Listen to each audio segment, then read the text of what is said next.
أعوذ بالله من الشيطان الرجيم.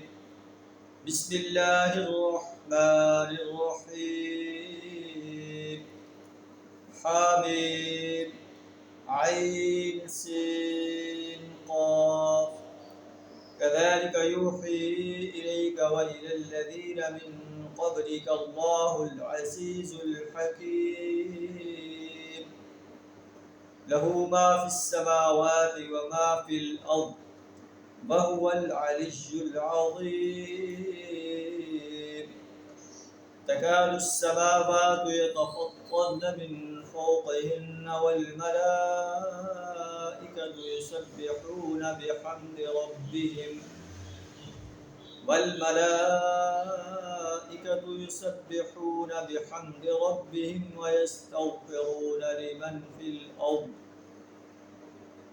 ويستغفرون لمن في الأرض ألا إن الله هو الغفور الرحيم.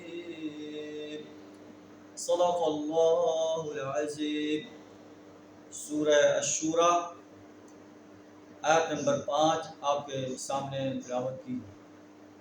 سورہ الشورى مکی صورت ہے. مکی صورتوں کے اندر توحید و رسالت اور آخرت پر بڑے مدلل انداز سے بیان ہوا ہے. اس صورت میں بھی یہی مضامین بیان ہوا ہے اور اہل ایمان کو نبی صلی اللہ علیہ وسلم کو یہ آرڈر دیا گیا ہے کہ جس دین اسلام کی دعوت آپ لے کر اٹھے ہیں ان اقیم الدین، اس دین اسلام کو اس سرزمین پر قائم کر دو، اس سرزمین پر غالب کر دو، باطل نظاموں کو مٹا کر رکھو. تو آیات کا سورہ شورا اس کو اس لیے کہتے ہیں، اس میں شورا کا لفظ ہے وَأَمْرُهُمْ شُورَى بَيْنَهُمْ، کہ اہل ایمان کے تمام معاملات آپس میں مشاورت سے چلتے ہیں. تو آغاز جو ہے ان الفاظ سے ہو رہا ہے. حامیم عین سین قاف.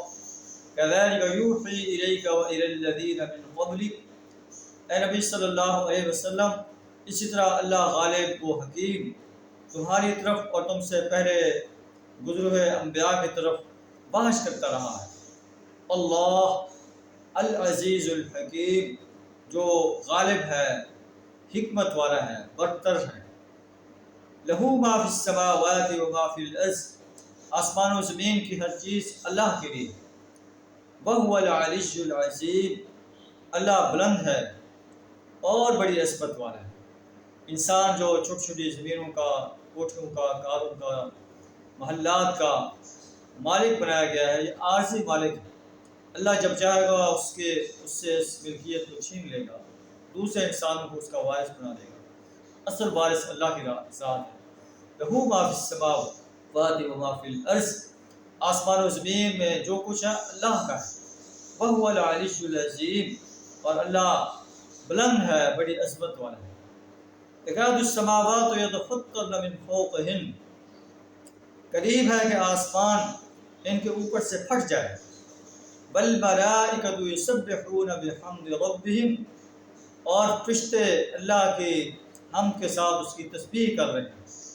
ویستغفرون لمن فی الارض، اور زمین پر جو لوگ بستے ہیں ان کے لیے استغفار کر رہے ہیں، ان کے لیے معافی کی درخواست کر رہے ہیں. الا، آگاہ رہو، ان اللہ هو الغفور الرحیم، بے شک اللہ بخشنے والا بڑا مہربان. ان آیات میں اللہ تبارک و تعالیٰ ارشاد فرما رہا ہے کہ اللہ بڑی عظیم ذات ہے.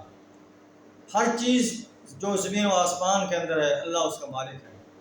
اس کے باوجود انسان اللہ کو چھوڑ کر جو ہے انسانوں کو، بتوں کو، قبر میں مدفن نیک بزرگوں کو انبیاء کے مجسمے بنا کر، نیک انسانوں کے مجسمے بنا کر ان کو، انبیاء کو، شہداء کو، صلحاء کو جو ہے ان کی پرستش کرتے ہیں، ان کی بندگی اور غلامی اختیار کرتے ہیں، ان کی اطاعت کرتے ہیں، شیطانوں کی اطاعت کرتے ہیں، جنوں کی اطاعت کرتے ہیں.